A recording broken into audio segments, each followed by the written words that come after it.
ਆਪਾਂ ਅਗਲੀ ਖਬਰ ਦੇ ਵੱਲ ਵਧੀਏ ਜੀ। ਅਗਲੀ ਵੀ ਵਿੱਤ ਮੰਤਰੀ ਦੇ ਨਾਲ ਹੀ ਜੁੜਦੀ ਹੈ ਖਬਰ। ਉਹਨਾਂ ਨੇ ਆਪਣੇ ਭਾਸ਼ਣ ਦੇ ਵਿੱਚ ਇੱਕ ਗੱਲ ਕਹੀ ਸੀਗੀ ਕਿ ਓਲਡ ਪੋਲੀਟੀਕਲ ਵਹੀਕਲ ਹਟਾਵਾਂਗੇ। ਇਹ ਕਿਹਨੂੰ ਸੰਬੋਧਿਤ ਹੋ ਕੇ ਕਹਿਣਾ ਚਾਹੁੰਦੇ ਸੀ ਤੇ ਇਹਦਾ ਤੱਤ-ਸਾਰ ਕੀ ਨਿਕਲਦਾ? ਪ੍ਰਵੀਨ ਜੀ, ਇੱਕ ਕਮਾਲ ਦਾ ਘਟਨਾਕ੍ਰਮ ਹੈ ਜੀ। ਨਿਰਮਲਾ ਸੀਤਾਰਮਨ ਹੋਰੀ ਮੋਦੀ ਸਰਕਾਰ ਦੇ ਇੱਕ ਭਰੋਸੇਯੋਗ ਲੀਡਰਾਂ ਚੋਂ ਨੇ। ਬੇਸ਼ੱਕ ਮਤਲਬ ਪਰਿਵਾਰਕ ਤੌਰ ਤੇ ਆਪਸ ਦੇ ਅੰਦਰ ਕਹਿੰਦੇ ਪਤੀ ਪਤਨੀ ਵਿਰੋਧਾਭਾਸ ਨੇ, ਪਰ ਨਿਰਮਲਾ ਸੀਤਾਰਮਨ ਜਿਵੇਂ ਨਰਿੰਦਰ ਮੋਦੀ ਸਰਕਾਰ ਦਾ ਇੱਕ ਥੰਮ ਵਜੋਂ ਆਉਂਦੇ ਨੇ ਤੇ ਉਹਨਾਂ ਦੀ ਮਤਲਬ ਕਿ ਕਹਿੰਦੇ ਜੀ ਪਹਿਲੀ ਵਾਰ ਲਓ ਜੀ ਮੈਂ ਬਹੀ ਖਾਤੇ 'ਚ ਬਜਟ ਲਿਆਈ ਹੈ ਨਾ, ਫਿਰ ਦੂਸਰੀ ਵਾਰ ਟੈਬਲੇਟ ਆ ਗਿਆ ਜੀ ਹੈ ਨਾ, ਫਿਰ ਉਹ ਇਸ ਤਰ੍ਹਾਂ ਬਦਲਦੇ ਰਹੇ ਤੇ ਕੱਲ ਤਾਂ ਲਾਲ ਰੰਗ ਦੇ ਵਿੱਚ ਟੈਬਲੇਟ ਸੀ ਤੇ ਲਾਲ ਰੰਗ ਦੀ ਉਹ ਸਾੜੀ ਸੀ। ਇਸ ਨੂੰ ਲੈ ਕੇ ਵੀ ਖੂਬ ਚਰਚਾ ਚੱਲੀ ਪ੍ਰਵੀਨ ਜੀ। ਅਸਲ 'ਚ ਨਿਰਮਲਾ ਸੀਤਾਰਮਨ ਦੀਆਂ ਨਾ ਕੁਝ ਤਸਵੀਰਾਂ ਸਾਹਮਣੇ ਆਈਆਂ ਨੇ, ਮੇਰੇ ਕੋਲ ਵੀ ਪਹੁੰਚੀਆਂ ਨੇ। ਉਹਨਾਂ 'ਚ 10 ਦੇ ਨੋਟ ਵਰਗੀ ਸਾੜੀ ਵੀ ਪਾਈ ਹੈ ਉਹਨਾਂ ਨੇ ਜੀ, 20 ਦੇ ਨੋਟ ਵਰਗੀ ਸਾੜੀ ਵੀ ਪਾਈ ਵੀ ਹੈ, ਇਸੇ ਤਰ੍ਹਾਂ 50 ਦੇ ਨਵੇਂ ਨੋਟ ਵਰਗੀ ਸਾੜੀ ਵੀ ਹੈਗੀ ਪਾਈ ਵੀ ਹੈ ਨਾ, ਤੇ ਇਸੇ ਤਰ੍ਹਾਂ 100 ਦੇ ਨੋਟ ਵਰਗੀ ਬਿਲਕੁਲ ਸਾੜੀ ਹੈ, ਫਿਰ 500 ਦੇ ਨੋਟ ਵਰਗੀ ਸਾੜੀ ਵੀ ਪਾਈ ਵੀ ਹੈ, ਤੇ ਫਿਰ 2000 ਦੇ ਨੋਟ ਗੁਲਾਬੀ ਸਾੜੀ ਵੀ ਹੈ, ਬਿਲਕੁਲ ਮਿਲਦੀ ਹੈ, ਸ਼ੇਡ ਐ ਪੈਂਦਾ ਕਿ ਜਿਵੇਂ 2000 ਦਾ ਨੋਟ ਹੋਵੇ। ਤੇ ਕੱਲ ਵਾਲੀ ਲਾਲ ਸਾੜੀ ਤੋਂ ਬਾਅਦ ਇਹ ਖੂਬ ਚਰਚਾ ਚੱਲੀ ਕਿ ਕਿਤੇ 1000 ਦਾ ਨੋਟ ਹੁਣ ਲਾਲ ਤਾਂ ਨਹੀਂ ਆਊਗਾ।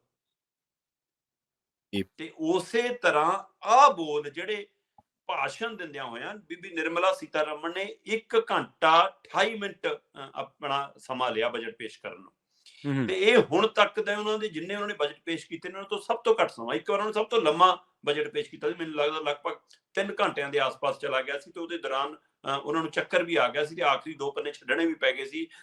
ਹਰਸਿਮਰਤ ਨੇ ਜਾ ਕੇ ਗੋਲੀ ਵੀ ਦਿੱਤੀ ਸੀ ਖਾਣ ਨੂੰ ਹੈ ਨਾ, ਪਾਣੀ ਨਾਲ ਦਵਾਈ ਵੀ ਲਈ ਉਹਨਾਂ ਨੇ, ਤੇ ਰਾਜਨਾਥ ਕਹਿੰਦੇ ਵੀ ਰਹੇ ਕਿ ਰਹਿਣ ਦੋ, ਛੱਡ ਦੋ, ਬਹਿ ਜਾਓ ਤੁਸੀਂ, ਉਹ ਕਹਿੰਦੀ ਨਾ ਪੜੂੰਗੀ ਮੈਂ ਹੀ, ਫਿਰ ਅਖੀਰਲੇ 2 ਪੰਨੇ ਛੱਡਣੇ ਹੀ ਪਏ ਸੀਗੇ। ਸੋ ਇਸ ਲਈ ਪਰ ਇਸ ਵਾਰ 1 ਘੰਟੇ 28 ਮਿੰਟ ਦਾ ਹੁਣ ਤੱਕ ਦਾ ਸਭ ਤੋਂ ਛੋਟਾ ਬਜਟ, ਪਰ ਇਸ ਬਜਟ 'ਚ ਇੱਕ ਪੰਚ ਵਰਤਿਆ ਉਹਨਾਂ ਨੇ ਜੀ। ਹੁਣ ਉਹ ਪੰਚ ਜਿਹੜਾ ਤੁਸੀਂ ਕਹਿ ਰਹੇ ਹੋ ਕਿ ਉਹ ਅਚਾਨਕ ਵਰਤ ਹੋ ਗਿਆ, ਕੋਤਾਹੀ ਨਾਲ ਸ਼ਬਦ ਨੂੰ ਉਹ ਗਲਤ ਪੜ ਗਏ, ਜਾਂ ਇੱਕ ਪੂਰਾ ਸ਼ਰਾਰਤਨ ਇੱਕ ਰਾਜਨੀਤਿਕ ਉਹ ਤੰਜ ਸੀ।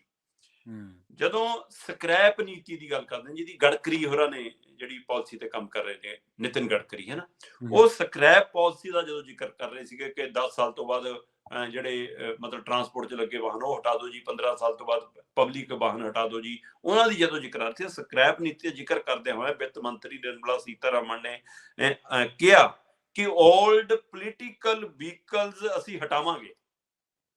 ਠੀਕ ਹੈ, ਓਲਡ ਪੋਲੀਟੀਕਲ।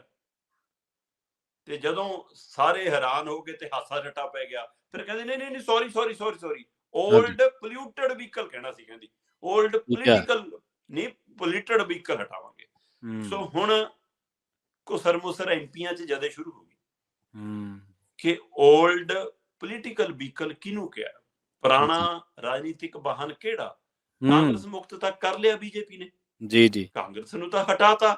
ਹੁਣ ਨਿਰਮਲਾ ਸੀਤਾਰਮਨ ਕੀ ਕਾਂਗਰਸੀ ਲੀਡਰਾਂ ਨੂੰ ਗੱਲ ਕਰ ਰਹੀ ਹੈ ਕਿ ਜਿਹੜੇ ਹੋਰ ਪੁਰਾਣੇ ਖੜਗੇ ਵਰਗੇ ਵੀ ਇੱਥੇ ਬੈਠੇ ਨੇ, ਸੋਨੀਆ ਗਾਂਧੀ ਵਰਗੇ ਵੀ ਬੈਠੇ ਨੇ, ਜਾਂ ਕੁਝ ਹੋਰ ਅਜਿਹੇ ਹੈਗੇ ਨੇ, ਉਹਨਾਂ ਨੂੰ ਸਾਰਿਆਂ ਨੂੰ ਬਾਹਰ ਕਰਨਾ? ਹਾਂਜੀ, ਜਾਂ ਫਿਰ ਇਹ ਨਿਸ਼ਾਨਾ ਆਪਣੇ ਲੀਡਰਾਂ ਤੇ ਸੀ, ਚਾਹੇ ਉਹ ਰਾਜਨਾਥ ਹੋਵੇ, ਚਾਹੇ ਉਹ ਨਰਿੰਦਰ ਮੋਦੀ ਹੋਵੇ, ਚਾਹੇ ਉਹ ਅਮਿਤ ਸ਼ਾਹ ਹੋਵੇ, ਕੀ ਉਹਨਾਂ ਤੇ ਨਿਸ਼ਾਨਾ ਸੀ ਕਿ ਭਾਈ ਤੁਸੀਂ ਓਲਡ ਹੋ ਗਏ, ਤੁਸੀਂ ਲਾਂਭੇ ਹੋਵੋ, ਅਗਲੀ ਵਾਰ ਸਾਨੂੰ ਦਵੋ ਵਾਰੀ? ਕਿੱਥੇ ਸੀ ਇਹ ਤੰਜ? ਇਹਦੀ ਖੂਬ ਚਰਚਾ ਹੋਈ। ਠੀਕ ਹੈ, ਉਸੇ ਤਰ੍ਹਾਂ ਇਸ ਬਜਟ ਦੀ ਵੀ ਇਸ ਵਾਰ ਖੂਬ ਚਰਚਾ ਹੋ ਰਹੀ ਹੈ ਪ੍ਰਵੀਨ ਜੀ। ਇਹ ਜਿਹੜਾ ਸਮੁੱਚਾ ਬਜਟ ਹੈ, ਇਹਦੇ ਵਿੱਚ ਇਸ ਵਾਰ ਸੀਨੀਅਰ ਸਿਟੀਜ਼ਨ ਦੇ ਲਈ ਥੋੜਾ ਜਿਹਾ ਕੁਝ ਲੱਗਿਆ ਕਿ ਉਹਨਾਂ ਦੇ ਲਈ ਇੱਕ ਰਾਹਤ ਵਾਲੀਆਂ ਕੁਝ ਯੋਜਨਾਵਾਂ ਆਈਆਂ ਨੇ, ਜਿਵੇਂ ਬੀਬੀਆਂ ਲਈ ਉਹ ਕੋਸ਼ਿਸ਼ ਕਰ ਰਹੇ ਨੇ ਕਿ ਅਗਲੇ 3 ਸਾਲਾਂ ਲਈ, 2 ਸਾਲਾਂ ਦੇ ਲਈ ਇੱਕ ਸੇਵਿੰਗ ਯੋਜਨਾ ਲਿਆਉਣੀ ਹੈ ਕਿ 2-2 ਲੱਖ ਰੁਪਏ ਤੱਕ ਬੀਬੀਆਂ ਆਪਣਾ ਜਮ੍ਹਾਂ ਕਰ ਸਕਦੀਆਂ ਨੇ, 7.5% ਦੇ ਫਿਕਸ ਉਹਨਾਂ ਨੂੰ ਉਹਦੇ ਪਰ ਵਿਆਜ ਮਿਲੂਗਾ ਔਰ ਟੈਕਸੇਬਲ ਨਹੀਂ ਹੋਊਗਾ ਉਹ, ਹੈ ਨਾ। ਇਸੇ ਤਰ੍ਹਾਂ ਉਹ ਕਹਿੰਦੇ ਕਿ ਜਿਹੜਾ ਸੀਨੀਅਰ ਸਿਟੀਜ਼ਨ ਸਕੀਮ ਹੈ ਉਹਦੇ ਵਿੱਚ ਹੁਣ ਮਤਲਬ ਕਿ ਇੱਕ ਕਿਸ਼ਤ ਦੇ ਵਿੱਚ 30 ਲੱਖ ਰੁਪਈਆ, ਮਤਲਬ 15 ਲੱਖ ਤੱਕ ਇੱਕ ਬੰਦਾ, ਤੇ ਉਸ ਤਰ੍ਹਾਂ 30 ਲੱਖ ਰੁਪਇਆ, ਪਹਿਲਾਂ 15 ਲੱਖ ਸੀ, ਹੁਣ ਉਹ 30 ਲੱਖ ਕਰਤਾ, 30 ਲੱਖ ਤੱਕ ਤੁਸੀਂ ਜਮ੍ਹਾਂ ਕਰਾ ਸਕਦੇ ਹੋ। ਸੋ ਇਸ ਲਈ 20,000 ਰੁਪਏ ਮਹੀਨਾ ਲਗਭਗ ਉਹਨਾਂ ਨੂੰ ਵਿਆਜ ਮਿਲ ਸਕਦਾ। ਸੋ ਇਸ ਤਰ੍ਹਾਂ ਦੀਆਂ ਕੁਝ ਸਕੀਮਾਂ ਉਹਨਾਂ ਲਈ ਲਿਆਂਦੀਆਂ ਨੇ। ਇਸੇ ਤਰ੍ਹਾਂ ਜਿਹੜਾ ਮੰਥਲੀ ਬੈਂਕਿੰਗ ਸਕੀਮ ਹੈ ਉਹ ਹੈ, ਪਰ ਸਭ ਤੋਂ ਵੱਧ ਚਰਚਾ ਜਿਹੜੀ ਸਾਡਾ ਮੀਡੀਆ ਗਾ ਰਿਹਾ, ਚਾਹੇ ਅਖਬਾਰਾਂ ਨੇ ਚਾਹੇ ਟੀਵੀ ਚੈਨਲ ਨੇ, ਉਹ ਗਾ ਰਹੇ ਨੇ ਜੀ ਆਮ ਲੋਕਾਂ ਲਈ ਰਾਹਤ, ਜਾਂ ਨੌਕਰੀ ਪੇਸ਼ਾ ਲੋਕਾਂ ਲਈ, ਆਮਦਨ ਤਨਖਾਹ ਲੈਣ ਵਾਲੇ ਲੋਕਾਂ ਲਈ ਰਾਹਤ, ਹੁਣ 7 ਲੱਖ ਤੱਕ ਟੈਕਸ ਮਾਫ ਜੀ। ਇਹ ਬੜਾ ਲੋਚਾ ਪ੍ਰਵੀਨ ਜੀ ਇਹਦੇ ਵਿੱਚ ਹੈਗਾ। ਬਹੁਤ ਬੜਾ। ਹੂੰ, ਮਤਲਬ ਹੁਣ ਇਹ ਹੈ, ਉਹੀ ਹੈ ਮਤਲਬ ਕੇਜਰੀਵਾਲ ਵਾਲੀ ਮੁਫਤ ਬਿਜਲੀ ਵਾਲੀ ਸਕੀਮ ਜੀ, ਕਿ 300 ਯੂਨਿਟ ਮਾਫ ਹੈ, ਜੇ 301 ਹੋ ਗਿਆ ਤਾਂ ਪੂਰੇ ਦਾ ਬਿੱਲ। ਜੀ, ਸੋ ਉਸੇ ਤਰ੍ਹਾਂ 7 ਲੱਖ ਤੱਕ ਜੇਕਰ ਤੁਹਾਡਾ ਮਤਲਬ ਕਿ ਤੁਹਾਡੀ ਆਮਦਨ ਹੈ ਤਾਂ ਤੁਹਾਡਾ ਟੈਕਸ ਜ਼ੀਰੋ ਹੈ।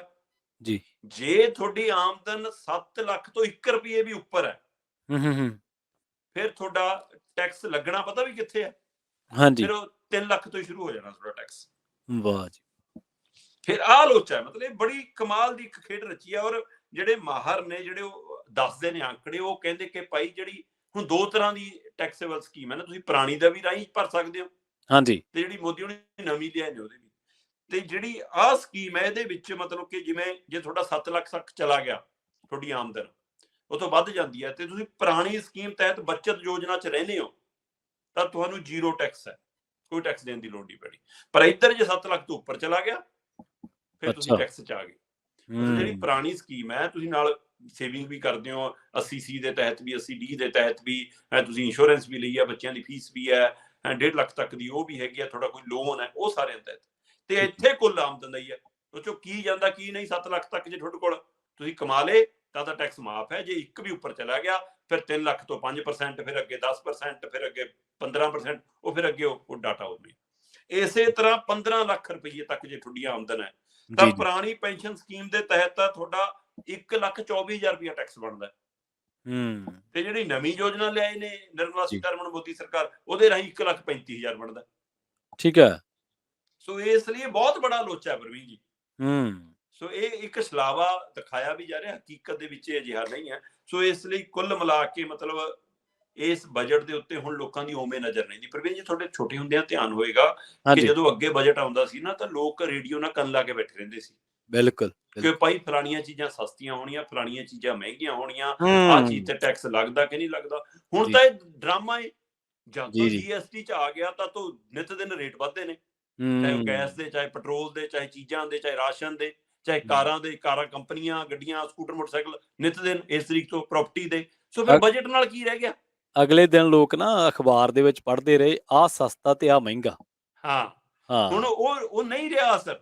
ਜੀ।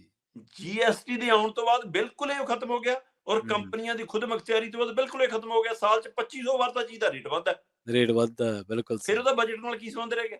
ਹੂੰ, ਔਰ ਇਹ ਬਜਟ ਪੂਰੀ ਤਰ੍ਹਾਂ ਕੇਂਦਰੀਕਰਨ ਵਾਲਾ ਬਜਟ ਹੈ ਪ੍ਰਵੀਨ ਜੀ।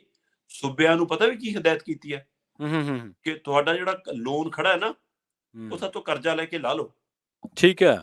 ਪਰ ਕਰਜ਼ਾ ਸ਼ਰਤਾਂ ਦੇ ਆਧਾਰ ਤੇ ਦੇਵਾਂਗੇ। ਤੁਹਾਡੇ ਧਿਆਨ 'ਚ ਹੋਵੇ ਪਹਿਲਾਂ ਵੀ ਪੰਜਾਬ ਹਾਂਜੀ, ਨੂੰ ਇੱਕ ਹਾਂਜੀ, ਵਾਰ ਕਰਜ਼ਾ ਹਾਂਜੀ, ਦੇਣ ਮੈਨੂੰ ਦੀ ਯਾਦ ਗੱਲ ਆ। ਆਈ ਸੀ ਕਿ ਆਹ ਸ਼ਰਤਾਂ ਰੱਖਾਂਗੇ। ਉਹ ਹੂੰ, ਸ਼ਰਤਾਂ ਹਜੇ ਵੀ ਉਸੇ ਤਰ੍ਹਾਂ ਕਾਇਮ ਨੇ। ਉਹ ਸ਼ਰਤਾਂ 'ਚ ਪਤਾ ਵੀ ਕੀ ਹੈ? ਜੀ, ਬਿਜਲੀ ਸੋਧ ਬਿੱਲ ਹੈਗਾ, ਬਿਲਕੁਲ। ਲਾਓ, ਸਮਾਰਟ ਮੀਟਰ ਹੂੰ, ਲਾਓ, ਸਾਰਿਆਂ ਤੋਂ ਪੈਸੇ, ਜਿੰਨੀਆਂ ਸਟੇਟ ਕੋਈ ਸਹੂਲਤਾਂ ਦਿੰਦੀ ਹੈ ਉਹ ਸਾਰੀਆਂ ਖਤਮ ਕਰੋ, ਕਾਟਾ ਮਾਰੋ। ਮੁਫਤ ਵਾਲੀਆਂ। ਸੋ ਇਹ ਬਿਜਲੀ ਸੋਧ ਬਿੱਲ ਉਹ ਹੈ ਜਿਹਦੇ ਬਾਰੇ 3 ਖੇਤੀ ਕਾਨੂੰਨਾਂ ਦੀ ਵਾਪਸੀ ਸਮੇਂ ਸਰਕਾਰ ਨੇ ਹਾਮੀ ਭਰੀ ਸੀ ਕਿ ਅਸੀਂ ਨਹੀਂ ਲਿਆਵਾਂਗੇ। ਹਾਂਜੀ, ਉਹੀ ਹੈ। ਇਹ ਉਹ ਹੈ ਜਿਹਦੇ ਵਿੱਚ ਪੋਲਿਊਸ਼ਨ ਵਾਲੇ 'ਚ ਕਹਿੰਦੇ ਸੀਗੇ ਕਿਸਾਨਾਂ ਨੂੰ ਬਾਹਰ ਰੱਖਾਂਗੇ। ਹੂੰ, ਤੇ ਹੁਣ ਕਰਜ਼ਾ ਦੇਣ ਦੇ ਨਾਂ ਦੇ ਉੱਤੇ, ਜੀ, ਤੇ ਉਹ ਕਰਜ਼ਾ ਵੀ ਵਸੂਲਣਾ, ਮੁਫਤ ਨਹੀਂ ਦੇ ਰਹੇ ਤੁਸੀਂ। ਪੂਰਾ ਪੈਸਾ ਸਾਡਾ ਮਾਫ ਨਹੀਂ ਕਰ ਰਹੇ ਕਰਜ਼ਾ। ਇੱਕ ਤਾਂ ਹੁੰਦਾ ਕਿ ਤੁਹਾਡਾ ਕਰਜ਼ਾ ਖਤਮ ਕਰਦੇ ਆ ਭਾਈ, ਤੁਹਾਨੂੰ ਗਾਹਾਂ ਤੋਂ ਆਹ ਪੈਸਾ ਦਿੰਨੇ ਆ ਸੂਬੇ ਨੂੰ ਭਰਨ ਲਈ, ਫਿਰ ਸ਼ਰਤਾਂ ਲਾਓ, ਸਮਝ ਆਉਂਦਾ। ਦੇਣਾ ਵੀ ਤੁਸੀਂ ਲੋਨ ਹੈ ਤੇ ਦੇਣਾ ਵੀ ਸ਼ਰਤਾਂ ਦੇ ਆਧਾਰ ਤੇ ਹੈ। ਇਹ ਉਹੀ ਕਰ ਮਤਲਬ ਕਿ ਸੇਠਾਂ ਵਾਲਾ ਵਿਆਜ ਵਾਲਾ ਖੇਡ ਹੈ। ਕਰਜ਼ਾ ਦੇ ਕੇ ਕਰਜ਼ਾ ਲਾਉਣਾ ਹੈ। ਹਾਂ, ਤੇ ਇਸ ਲਈ ਉਹਦੇ ਵਿੱਚ ਵੀ ਜੀ, ਸ਼ਰਤਾਂ ਨੇ ਕਿ ਤੁਸੀਂ ਬਿਜਲੀ ਵਾਲਾ ਸੋਧ ਵਾਲਾ ਲਾਗੂ ਕਰ ਦਿਓ, ਹੂੰ, ਕਿਸਾਨਾਂ ਦੀ ਮੋਟਰਾਂ ਦਾ ਮੁਫਤ ਬਿਜਲੀ ਪਾਣੀ ਬੰਦ ਕਰ ਦਿਓ, ਸਬਸਿਡੀਆਂ ਬੰਦ ਕਰ ਦਿਓ, ਜੇਕਰ ਕਿਸੇ ਨੂੰ ਆਟਾ ਦਾਲ ਸਕੀਮ ਦਿੰਦੇ ਹੋ ਬੰਦ ਕਰ ਦਿਓ, ਜੇਕਰ ਕਿਸੇ ਨੂੰ ਇਲਾਜ ਦਿੰਦੇ ਹੋ ਗਰੀਬਾਂ ਨੂੰ ਬੰਦ ਕਰ ਦਿਓ। ਸਾਰਾ ਕੁਝ ਸੂਬਾ ਸਰਕਾਰਾਂ ਬੰਦ ਕਰ ਦੇਵੇ, ਜੋ ਕੇਂਦਰ ਸਰਕਾਰ ਦੇਵੇ ਉਹਦੇ ਪਰ ਸਾਡਾ ਗੁਣਗਾਨ ਹੋਵੇ ਤੇ ਤੁਸੀਂ ਸਾਡੇ ਪੈਸੇ ਨਾਲ ਫਿਰ ਵਰਤ ਲਓ। ਸੋ ਇਸ ਲਈ ਇਹ ਸ਼ਰਾਰਤ ਅਜੇ ਵੀ ਕਾਇਮ ਹੈ। ਸੋ ਇਸ ਬਜਟ ਦੇ ਵਿੱਚ ਧੋਖਾ ਵੱਧ ਹੈ, ਸਹੂਲਤਾਂ ਜੀ, ਘੱਟ ਨੇ। ਜੀ, ਜੀ, ਜੀ।